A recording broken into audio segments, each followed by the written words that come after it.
മുഹറം 10 അന്ന് വളരെ പ്രധാനപ്പെട്ട ഒരു സുന്നത്താണ്.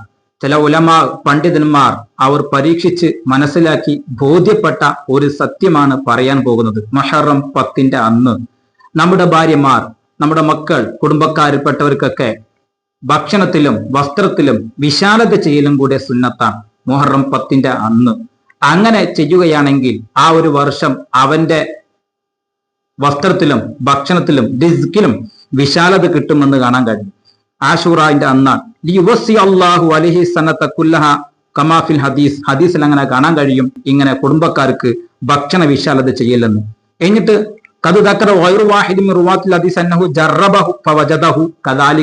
ഇമാം ഖുർദി ശറഹു ബാഫിൽ വ്യാഖ്യാനിച്ചുകൊണ്ട് പറയുന്നു, ഇങ്ങനെ മുഹറം 10 അന്ന് കുടുംബക്കാർക്കും ഭാര്യ മക്കൾക്കൊക്കെ ഭക്ഷണത്തിലും റിസ്കിലൊക്കെ വിശാലത, ഒരു എക്സ്ട്രാ, ഒരു സ്പെഷ്യൽ വിശാലത കാട്ടിക്കൊടുത്തുകൊണ്ട്, ഒന്ന് സാധാരണ ഉള്ളതിനേക്കാൾ കൂടുതൽ എക്സ്ട്രാ ഭക്ഷണം കൊടുക്കുക, സാധാരണ ഉള്ളതിനേക്കാൾ ഒരു സ്പെഷ്യൽ ആയിട്ട് വസ്ത്രവും അതുപോലെ തന്നെ വിശാലതയും കുറച്ചും കൂടെ അധികമായിട്ടോ ഒരു സ്പെഷ്യൽ ആയിട്ട് എന്തെങ്കിലും സ്പെഷ്യൽ ഭക്ഷണം, പ്രത്യേകത ഉള്ള ഒരു വെറൈറ്റി ഭക്ഷണമൊക്കെ മേടിച്ചു കൊടുക്കൽ കൊണ്ട് അങ്ങനെ 10 അന്ന് ഒന്ന് വിശാലത ചെയ്യുകയാണെങ്കിൽ, സാധാരണ ഉള്ളതിനേക്കാൾ കൂടുതലായിട്ട് ഒരു സ്പെഷ്യൽ ആയിട്ട് എക്സ്ട്രാ ഒന്നും കൂടെ കൊടുക്കുകയാണെങ്കിൽ ആ വർഷത്തിൽ കൂടുതലായിട്ട് അവനിക്കും അള്ളാഹു തആല റിസ്ക് കൊടുക്കുന്നതാണ് എന്ന് ഹദീസിൽ കാണാൻ കഴിയും. ആ ഒരു കൊല്ലം മുഴുവനും ഷറഹു ബാഫിലേക്ക് വ്യാഖ്യാനം എഴുതി ഇമാം ഖുർദി റളിയല്ലാഹു അൻഹു പറയുകയാണ്, ഇത് പരീക്ഷിച്ചിട്ട് ബോധ്യപ്പെട്ട കാര്യമാണ്, സത്യമാണ്, അനുഭവിച്ച കാര്യമാണ് എന്ന്. അപ്പൊ മുഹറം 10 അന്ന് ഭാര്യ, മക്കൾ, കുടുംബക്കാർ,